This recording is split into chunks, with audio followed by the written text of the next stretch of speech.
Harab. Hi, I'm Sierra. I'm Dina. I'm Tard, and we're Group 3, and our topic is Where Are You From and the Post-Colonial Effects on Black Identity Today.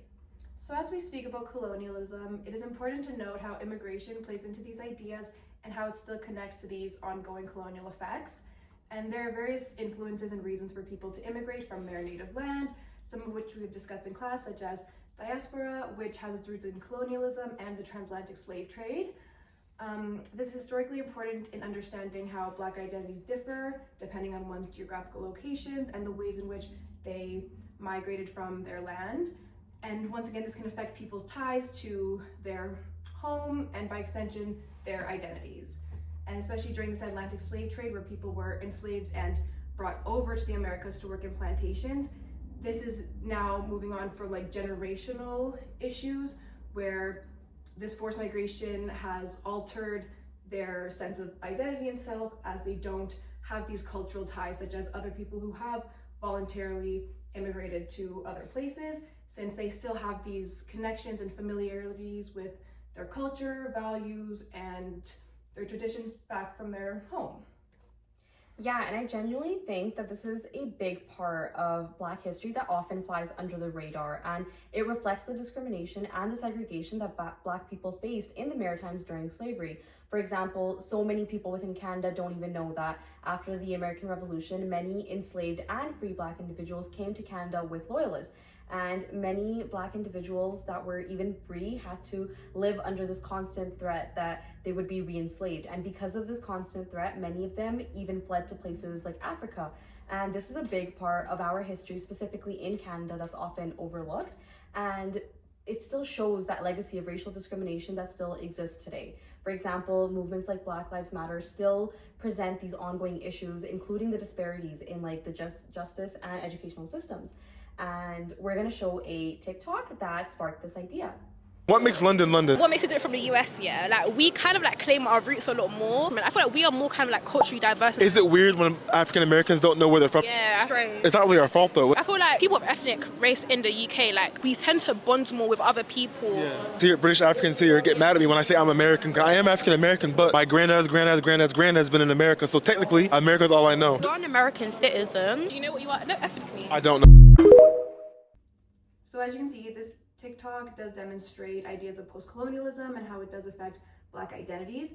And as the interviewer asked these women from the UK about their identity, they expressed the importance of how this really does impact them and fosters a sense of community and sense of belonging almost. I can understand and relate to that because I'm from Greece and my whole family's there. So when I go back and do meet other Greek people, I feel a deeper connection or bond because we've had the similar like upbringings or cultures and values that have been placed on us, and does deepen this connection, foster this community in a way that is seemingly unmatched as they were expressing in the TikTok.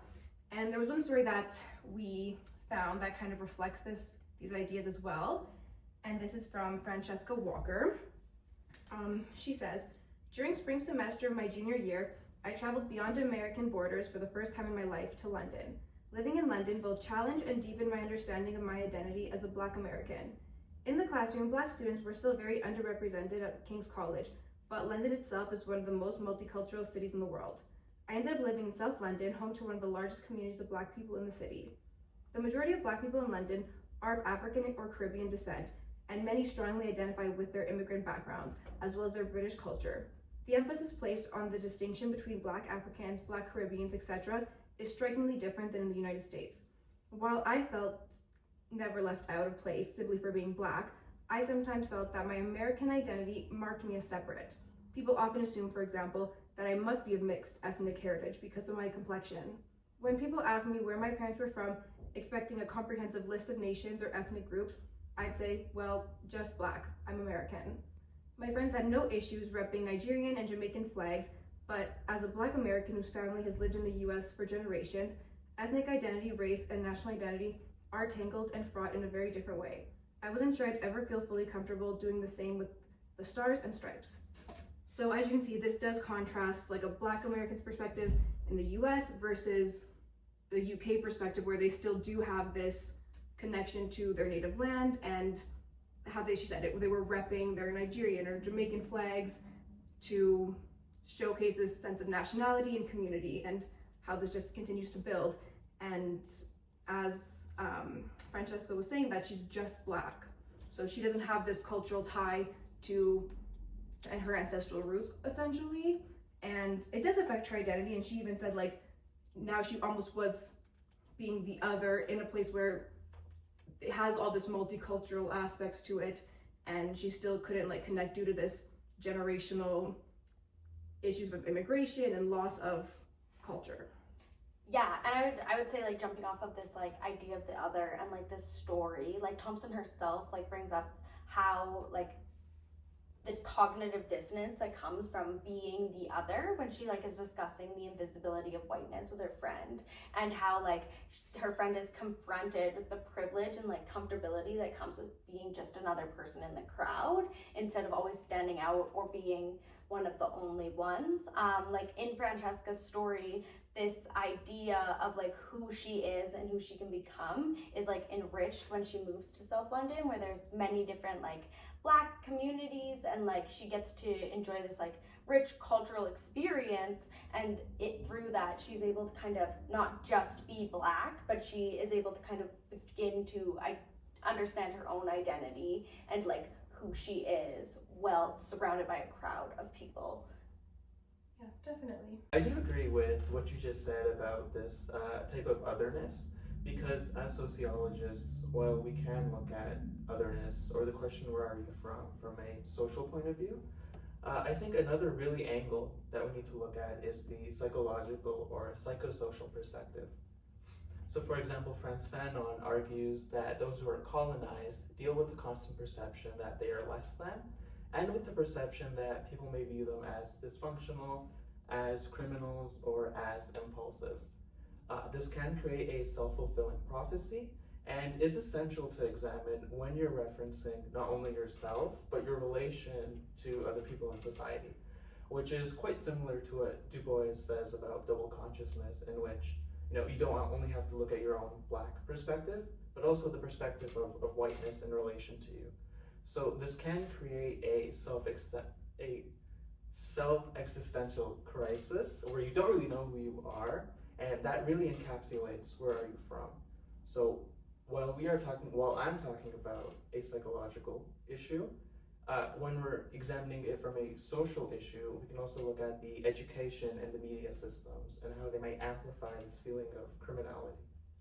Yeah, and I think that double consciousness for Black individuals specifically was affected after colonialism, because the way that people viewed themselves and how others viewed them was very different after colonialism. Because before that, like we learned in class, Black individuals didn't even know that they would be considered a problem or that others would see them as a problem. So I feel like that was really affected after colonialism.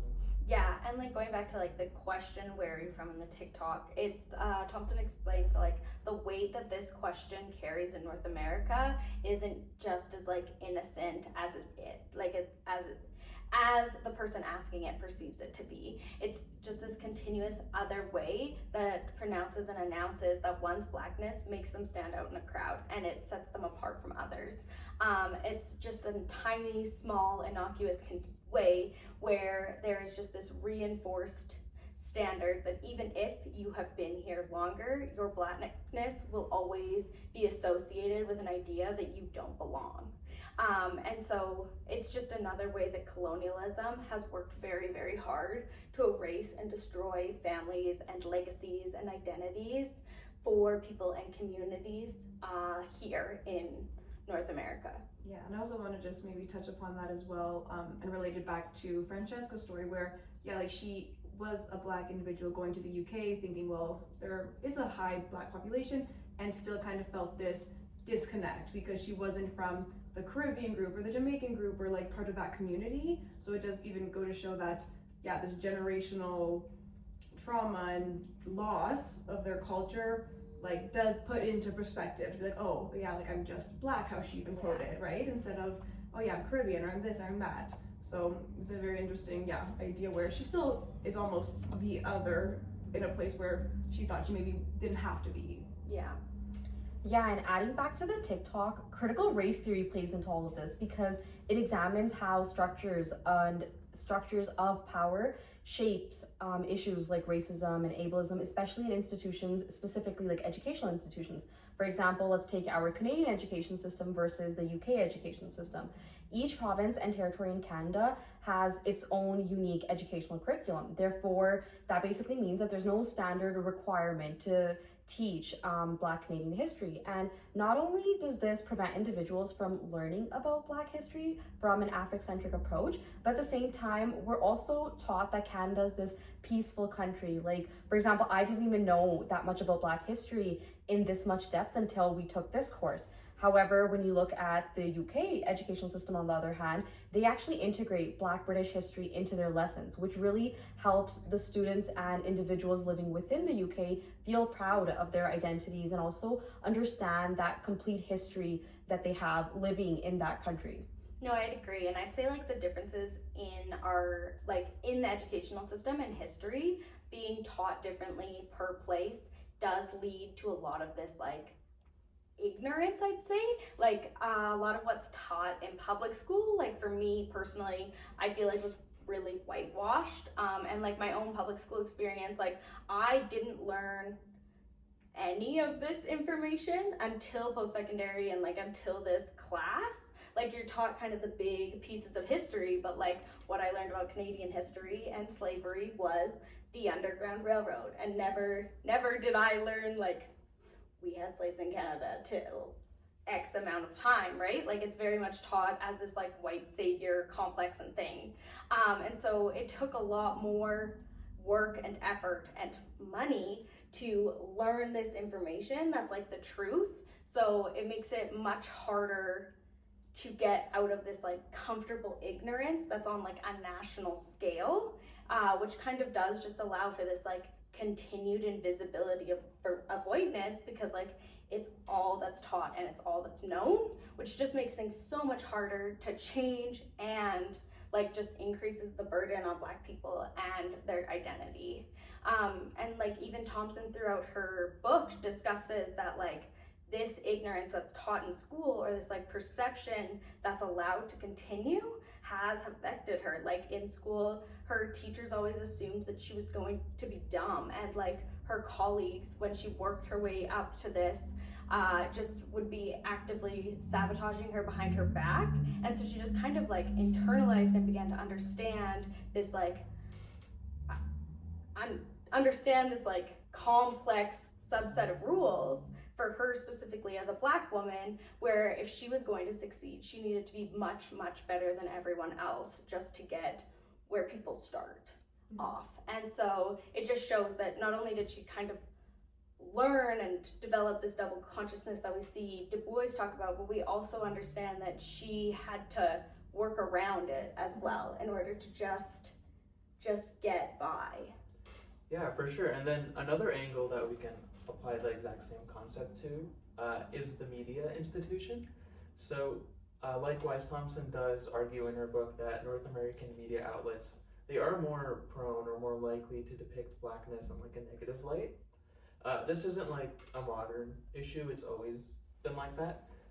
She argues that like way back then, when Blacks were slaves during emancipation, Blacks would be depicted in films and in television shows as being like docile or unassuming or like, you know, subservient, like they're obedient, right? Whereas after post-emancipation, when they were freed during the Jim Crow era, they would be depicted as more violently or just in general as a negative light. So it goes to show that the social class of Blackness, it doesn't have anything to do with Blackness in itself, but it has to do with the agenda that whiteness tries to dictate upon these certain group of people. In modern society, in our current world, we can examine this through language. Felix Kuma Abibu, for example, he uses this notion called media gatekeeping, which is basically when certain media outlets, they use specific words to try and, you know, push a certain agenda. So they may label Black people, or when there's a news article talking about Blackness, you might see words like that they're dangerous or they're anti-intellectual they're dumb, they're threatening, anything like that. So the media is therefore also more likely to show criminal stories for Blackness as composed to any other ethnic or racial group. Like, I think it's something like 60% higher or something like that. These views that are created in the media stimulate a lot of distrust and tension in society. When we're connecting these media discourses with all the topics we have talked about, we can see a subtle disconnect between whiteness and Blackness, in which certain ideologies attempt to, and in many cases do become the norm. Therefore, as Thompson puts it, and to paraphrase with what we all have said before, the question, where are you from, actually may come from a place of shock or a sense of surprise, in the sense that people are interacting with Black people in a way that isn't depicted normatively by the media. So like, maybe people are interacting with Black people in a way where Blackness isn't represented as criminality, as delinquency, or as a detriment to society. Yeah, but this is not to say like that we have any personal experiences related to Blackness, but like we are aware of the colonial forces that have been created in society. Those being the invisibility of whiteness, Du Bois theories, psychosocial theories. These all are attempts at addressing people's personal experiences, but until like things are changed from the bottom up, there's not much. Yeah, and while we are aware that this is a very nuanced issue, we as sociologists must also investigate how social institutions influence our reality.